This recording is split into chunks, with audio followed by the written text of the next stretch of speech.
മുഖ്യമന്ത്രിയുടെ വാഹനം തടയാൻ വെല്ലുവിളിക്കുന്ന സുരക്ഷാ ഉദ്യോഗസ്ഥൻ. ഫേസ്ബുക്കിലാണ് മുഖ്യമന്ത്രിയുടെ ഓഫീസിൽ സുരക്ഷാ ഡ്യൂട്ടിയിലുള്ള MS ഗോപികൃഷ്ണന്റെ വെല്ലുവിളി. മുഖ്യമന്ത്രിയെ തടഞ്ഞാൽ എല്ലാ മറുപടിയും അന്നു തരാമെന്നാണ് ഫേസ്ബുക്ക് പോസ്റ്റ്. ഷഫീദ് റാവുത്തർ വിവരങ്ങൾ വെച്ചിരുന്നു. ഷഫീദ്, എന്താണ് ഫേസ്ബുക്കിൽ ഈ സർക്കാർ ഉദ്യോഗസ്ഥന്റെ ഈ വെല്ലുവിളിക്ക് കാരണം? വാടാ കാണിച്ചു തരാം എന്നുള്ള വെല്ലുവിളിക്ക് കാരണം?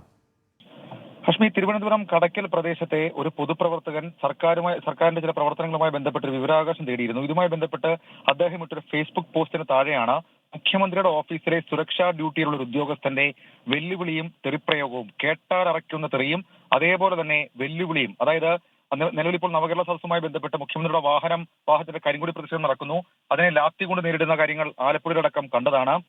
അങ്ങനെയാണെങ്കിൽ മുഖ്യമന്ത്രിയുടെ വാഹനം തടയാൻ വെല്ലുവിളിക്കുകയാണ് ഈ സുരക്ഷാ ഉദ്യോഗസ്ഥൻ. തടഞ്ഞാൽ എല്ലാ മറുപടിയും അന്ന് തരാം എന്നുള്ളതാണ് വെല്ലുവിളി. മുഖ്യമന്ത്രിയുടെ ഓഫീസിലെ സുരക്ഷാ ഡ്യൂട്ടിയിലുള്ള MS ഗോപികൃഷ്ണൻ എന്ന പോലീസ് ഉദ്യോഗസ്ഥനാണ് ഈ വെല്ലുവിളി നടത്തിയിരിക്കുന്നത്. ഈ കമന്റ് നമ്മൾ പരിശോധിക്കുമ്പോൾ ഇതിന്റെ ഏറ്റവും ഒടുവിൽ വളരെ മോശമായ ഭാഷയിലുള്ള തെറിവിളി പ്രയോഗം അടക്കമുള്ള കാര്യങ്ങളും ഇതിൽ കാണാം എന്നുള്ളതാണ് ഏറ്റവും പ്രധാനപ്പെട്ട കാര്യം. ഇത്രയധികം പ്രശ്നങ്ങൾ മുഖ്യമന്ത്രിയുടെ ഗൺമാൻ അടക്കമുള്ള ആളുകൾക്കെതിരെ വലിയ പ്രതിഷേധം ഉയരുന്നതിനിടെയാണ് മുഖ്യമന്ത്രിയുടെ സുരക്ഷാ ഡ്യൂട്ടിയിലുള്ള ഒരു ഉദ്യോഗസ്ഥന്റെ ഭാഗത്ത് നിന്ന് ഇങ്ങനെ ഒരു വെല്ലുവിളിയും തെറിപ്രയോഗവും ഉണ്ടായിരിക്കുന്നത്. ഹഷ്മി, എന്ന് പറഞ്ഞാൽ ഏതോ ഒരു പോസ്റ്റിനെ കൊണ്ട് കമന്റ് ഇടുകയാണോ നമ്മുടെ ഈ സുരക്ഷാ ചുമതലയുള്ള ഉദ്യോഗസ്ഥൻ ഷഫീദ്? ഹഷ്മി, പ്രാദേശികമായി ആ നാട്ടിലെ ഒരു രാഷ്ട്രീയമായിട്ടുള്ള പോസ്റ്റ് ആയിരുന്നു. അതായത് ഒരു പൊതുപ്രവർത്തകൻ, അദ്ദേഹം ഒരു വിവരാവകാശ പ്രവർത്തകൻ. അദ്ദേഹം ഈ നവകേരള സദസ്സുമായി ബന്ധപ്പെട്ടടക്കമുള്ള കാര്യങ്ങളിൽ വിവരാവകാശം തേടിയിരുന്നു. അതിനൊന്നും മറുപടിയില്ല എന്നുള്ളതായിരുന്നു അദ്ദേഹത്തിന് ലഭിച്ച വിവരാവകാശം. ഇതടക്കമുള്ള കാര്യങ്ങൾ ഫേസ്ബുക്കിൽ ഈ ലഭിച്ച വിവരാവകാശം അടക്കമുള്ള കാര്യങ്ങൾ അദ്ദേഹം ഫേസ്ബുക്കിൽ പോസ്റ്റ് ചെയ്തു. വിശദമായ ഒരു കുറിപ്പും ഇട്ടു. അതിനടിയിലാണ്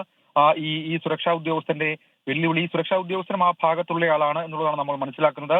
അങ്ങനെ പ്രാദേശികമായി നടന്ന ആ ഒരു സംഭവം. പക്ഷേ അതിന്റെ ഒരു തീവ്രത വർദ്ധിക്കുന്നത് ഇത്രയധികം പ്രശ്നങ്ങൾ നടക്കുന്നു. ആലപ്പുഴയിൽ ഭിന്നശേഷിക്കാരനെ പോലീസിന് മുമ്പിൽ വെച്ച് ഡിവൈഎഫ്ഐ പ്രവർത്തകർ നിലത്തിട്ട് ചവിട്ടുന്നു. മുഖ്യമന്ത്രിയുടെ ഗൺമാനായിട്ടുള്ള അനിൽ കല്ലിയൂർ തന്നെ പുറത്തിറങ്ങി ലാത്തികൊണ്ട് യൂത്ത് കോൺഗ്രസ് പ്രവർത്തകരെ നേരിടുന്നടക്കം വലിയ പ്രതിഷേധത്തിന് വഴിവെക്കുകയും അത് പരസ്യമായിട്ടുള്ള പ്രതികരണമായി പുറത്തു വരികയും ചെയ്തൊരു സാഹചര്യം.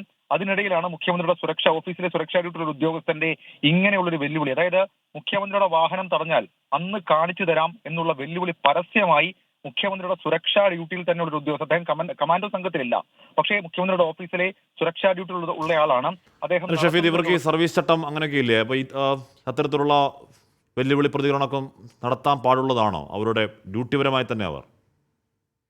പക്ഷേ അങ്ങനെ ചില നിബന്ധനകളും നിയമങ്ങളും ഒക്കെ ഉണ്ട്. പക്ഷെ അതിനൊന്നും ഇവർ കണക്കാക്കുന്നില്ല എന്നുള്ളതാണ് നമ്മൾ മനസ്സിലാക്കുന്നത്. നമ്മൾ കണ്ടതാണ് തെരുവിൽ ഒരിതുമില്ലാതെ യൂണിഫോം ഇല്ലാതെയാണ് മുഖ്യമന്ത്രിയുടെ ഗൺമാൻ ലാത്തി കൊണ്ട് യൂത്ത് കോൺഗ്രസ് പ്രവർത്തകനെ തലക്കടിക്കുന്നത്. അതിനെപ്പോലും മുഖ്യമന്ത്രിയും മന്ത്രിമാരും ഒന്നടങ്കം ന്യായീകരിക്കുന്നതിനിടെ സ്വാഭാവികമായും ഇങ്ങനൊരു ഫേസ്ബുക്ക് പോസ്റ്റിൽ അത്ഭുതപ്പെടാനില്ല. പക്ഷേ ഇതുണ്ടാക്കുന്ന ഗൗരവം അത് വളരെ വലുതാണ്. മാത്രവുമല്ല, എന്തും ചെയ്യാം എന്നുള്ള ചില ലൈസൻസുകൾ ഇവർക്ക് കൊടുക്കുന്നുണ്ടെന്നുള്ള ചോദ്യം അത് ഉയരുന്നുണ്ട്. ഇതടക്കമുള്ള കാര്യങ്ങൾ ചൂണ്ടിക്കാണിച്ച് ഉടൻ തന്നെ പ്രതിപക്ഷം പരാതിപ്പെടും എന്നുള്ളതും നമുക്കൊരു വിവരമായി ലഭിക്കുന്നുണ്ട്. ലക്ഷ്മി, ഷഫീദ് റാവുത്തറാണ് ആ വാർത്തയുടെ വിവരങ്ങൾ നൽകി. എന്ന് പറഞ്ഞാൽ ഇതിൽ എന്താണ്, രാഷ്ട്രീയ പാർട്ടികൾ തമ്മിലുള്ള സംഘർഷം പിടിച്ചുമാറലൊക്കെ ഉണ്ടാകുമ്പോൾ പോലും പോലീസ് പിടിച്ചു മാറ്റിയ ഒരാളെ ഒരു ഗൺമാൻ ഇറങ്ങി അച്ചാലും മുച്ചാലും എന്നൊക്കെ പറയുന്ന മട്ടിൽ ഒരു മര്യാദയില്ലാതെ അടിച്ചൊതുക്കുന്നത് നമ്മൾ കണ്ടു. അതിന് പിന്നാലെ വേറൊരു ഗൺമാൻ അല്ലെങ്കിൽ വേറെ സുരക്ഷാ ഉദ്യോഗസ്ഥൻ ഇത്തരത്തിൽ പ്രകോപനം ചെയ്യുന്നു. ഇതിനെയൊക്കെ മുഖ്യമന്ത്രിയും മന്ത്രിമാരും പരസ്യമായി പിന്തുണയ്ക്കുന്നു എന്നൊക്കെ പറയുന്നത് പുറത്തേക്ക് നൽകുന്ന സന്ദേശം എന്തനാർക്കിയുമാകാം എന്നൊരു സന്ദേശം അവിടെ നൽകുന്നുണ്ടെങ്കിൽ അത്ര നല്ലതല്ല എന്ന് മാത്രം ഒരിക്കൽ കൂടി പറയുകയാണ്.